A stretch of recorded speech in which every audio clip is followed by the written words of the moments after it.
Welcome back to Reddit Story Time. Today we have 4 incredible stories.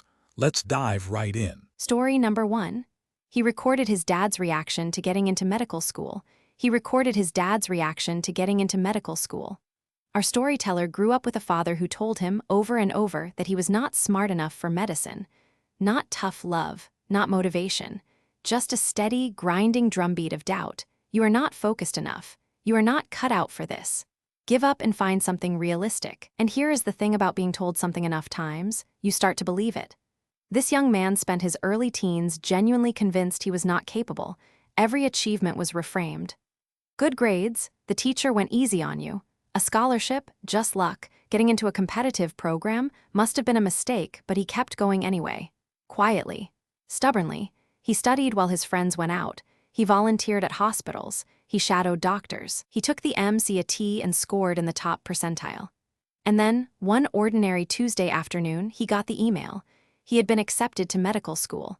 Now, most people would call everyone they know, throw a party, post it everywhere. But this young man did something different. He set up his phone to record, walked into the living room where his father was watching television, and said, "Dad, I got into medical school." He recorded it because he knew his father. He knew that later, his father would deny the moment ever happened, would claim he never doubted him, would rewrite history the way he always did, and our storyteller wanted proof. Not to humiliate his father, not to rub it in, but to have evidence for himself that the moment was real. And here is the beautiful part. His father's face, caught on camera, went through about 12 emotions in 3 seconds. Disbelief, confusion, pride, fear, and then, something this young man had never seen before in his father's eyes. Respect. His father stood up, walked over, and hugged him, a real hug. The kind that lasts longer than it should because neither person wants to be the first to let go. The internet weighed in. Was he wrong for recording? Absolutely not. Not the asshole, not even close. The comments were overwhelmingly supportive. People who had grown up with the same kind of doubt, the same kind of parent, wrote in to say this was one of the most satisfying things they had ever read. Because sometimes the most powerful thing you can do is not argue, not fight, not try to convince someone with words. Sometimes the most powerful thing is to simply succeed quietly and let the results speak for themselves. This young man is in medical school now. His father has not doubted him since. And that video, he watches it on the hard days, the days when the coursework is brutal and the exams never end, and he wonders if maybe his father was right after all. He was not right. He never was. And the proof is right there on camera. And the verdict, not the asshole, he proved everyone wrong. Story number 2. A mom stood up for her daughter's kindness. A mom stood up for her daughter's kindness. Here's a story that is so simple and so sweet, it will remind you that good parenting still exists. Our storyteller is a mom who told her 12-year-old daughter she would take her and a friend to a water park. The daughter had a free bring-a-friend pass, so she invited her friend A. Simple enough, right? Well, at about 9 o'clock the night before. Friend A texted and said she could not go after all. The mom told her daughter that if she wanted to invite someone else, that was totally fine. So the daughter texted friend B. No response after about 10 minutes. She tried calling, still nothing.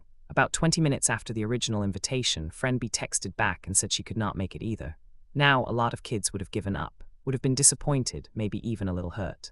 But this 12-year-old did something remarkable. She thought about it, picked up her phone, and invited friend C, a girl who, as it turns out, had never been invited to a water park before, whose family could not really afford that kind of outing, who was so excited she could barely text back a coherent response. And here is where the drama came in.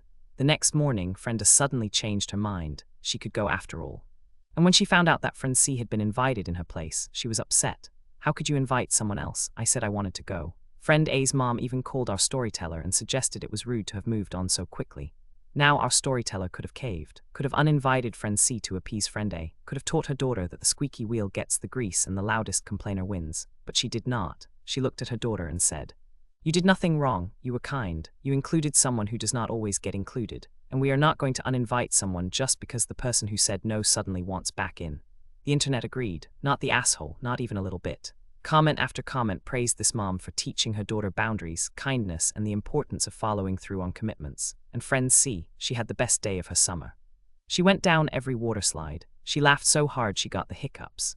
She took photos with her disposable camera and hugged our storyteller's daughter and said, "This was the best day of my life." That is what happens when you raise a kid who includes people, when you teach them that kindness is not weakness. When you stand up for the right thing even when someone louder is complaining, sometimes the best stories are the simple ones. A kid who was kind, a mom who backed her up, and a girl who got to go to a water park for the first time in her life. And the verdict, not the asshole, kindness wins. Story number 3, she said no to babysitting and that's okay. She said no to babysitting and that is okay.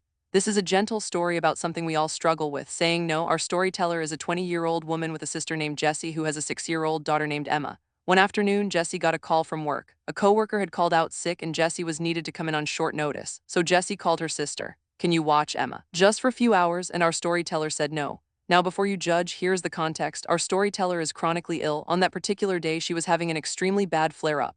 The kind where moving from the bed to the bathroom feels like climbing a mountain. The kind where your body is screaming at you to just lie still and let the pain pass. She explained this to her sister. She said, I physically cannot do it today. I am in too much pain. I am sorry. Jessie was upset. She said it was an emergency. She said family helps family. She said Emma loves you. You are her favorite aunt. How could you say no? She even hinted that our storyteller was being dramatic, that surely she could manage for a few hours. Here is the thing. Living with chronic illness means you become an expert at measuring your energy. You learn that every yes costs something, that pushing through today means paying for it tomorrow and sometimes for the rest of the week. You learn that no is not a rejection, it is self-preservation. The internet saw this clearly, not the asshole. Overwhelmingly, compassionately, not the asshole. People with chronic illness wrote in sharing their own stories of family members who did not understand, of guilt trips and accusations of selfishness, of the exhaustion that comes not just from the illness itself, but from constantly having to justify your limits to people who should love you enough to respect them. And here is the wholesome part. After the post went up and the comments poured in, something shifted. Jessie read some of the responses. She called her sister the next day and apologized. She said, I did not understand. I was panicking about work and I took it out on you. I am sorry. Our storyteller accepted the apology, and the next time Jessie needed help, she asked a different friend.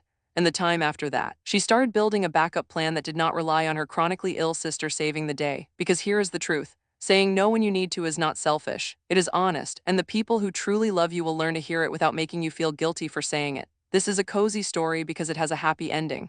Two sisters who love each other learned to communicate better. A boundary was set and respected. And a 20-year-old with chronic illness got to rest on a day her body needed it. Sometimes the kindest thing you can do is take care of yourself. And the verdict, not the asshole, boundaries are healthy. Story number 4. An Eagle Scout who walked away and was right to. An Eagle Scout who walked away and was right to.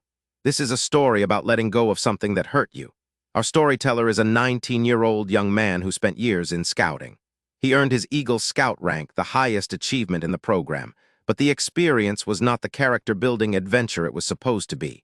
For him, it was hellish. We do not know all the details. He does not share them. But whatever happened during those years, it was enough that the day he turned 18, he was done.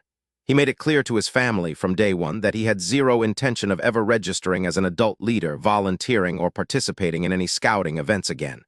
His father, however, did not hear him, or chose not to.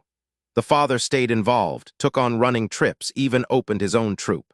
And recently, the father planned a campout for his group.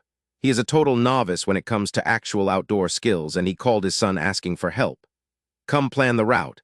Come teach the kids not tying. Come supervise the campfire safety. Come be my assistant for free because I am in over my head and I will not admit it. Our storyteller said no, politely, firmly. He reminded his father that he had been clear about this for years, that scouting was behind him, that he had moved on. His father pushed back, called him selfish, said he was wasting everything scouting gave him, said real Eagles give back. Even other family members got involved, suggesting he was being petty and holding a grudge. The internet had a lot to say about this, not the asshole, not even close. Comment after comment pointed out the obvious. This young man earned his Eagle Scout rank. He put in the years, the work, the merit badges, the service project. That achievement is his forever. He owes nothing back. The Eagle Scout rank is not a contract. It is not an indentured servitude agreement. It is a recognition of what he accomplished, full stop. People pointed out something important. The father was not asking for help because he valued his son's expertise. He was asking because he started something he could not finish and wanted free labor from someone who had already paid his dues. And when his son declined, the father tried to weaponize the very achievement his son had earned against him. But here is the wholesome part. This 19-year-old, standing firm in his boundary, was met with an avalanche of support from the scouting community itself. Former Eagles wrote in. Current leaders wrote in. They all said the same thing. You earned it. You do not owe anyone your time. Walking away from something that hurt you is not weakness. It is wisdom. And the healthiest thing this young man did was not earn the Eagle Scout rank. It was knowing when to walk away. knowing that his peace of mind was worth more than his father's approval, knowing that no achievement, no matter how prestigious, obligates you to relive the pain that came with it. He is 19. He has his whole life ahead of him, and he has already learned one of the hardest lessons there is, that you can be proud of what you accomplished and still choose never to go back. That is not weakness. That is the kind of strength they do not give merit badges for. And the verdict, not the asshole, he earned the right to walk away. That's all for today. If you enjoyed these stories, hit that subscribe button and ring the bell for more. See you next time.